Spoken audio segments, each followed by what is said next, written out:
Ako po si Jeffrey Ilang taon? Par. Napagdesisyonan po namin na mag-asawa.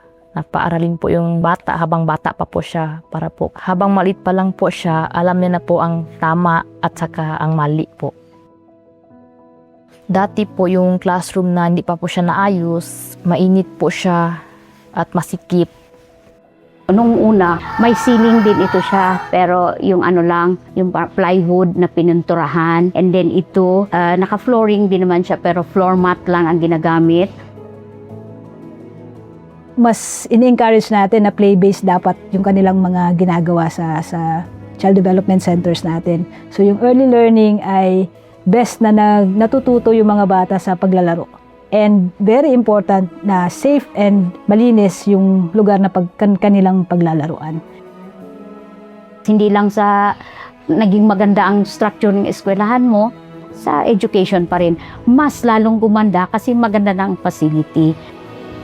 Sa Barangay Rempes, nirefurbish natin yung kanilang water and sanitation facility. Specifically yung hand washing facility nila. We made sure na ito ay angkop sa taas ng mga bata. Masaya kasi mag-kinder na ako. Nagpapasalamat talaga kami, sir, kasi nandyan ang UNICEF, the COICA, and the Child Fund na nagpapatupad sa programa. Nagpapasalamat po ako sa lahat ng tumulong para po mapaayos ang classroom ng mga daycare. Sana po wala po silang sawa na tulungan ulit ang ibang nangangailangan. Sa daycare, nakakatulong talaga kasi pagdating doon sa kindergarten ng Kabug-Kabug Elementary School, ready yun mga bata.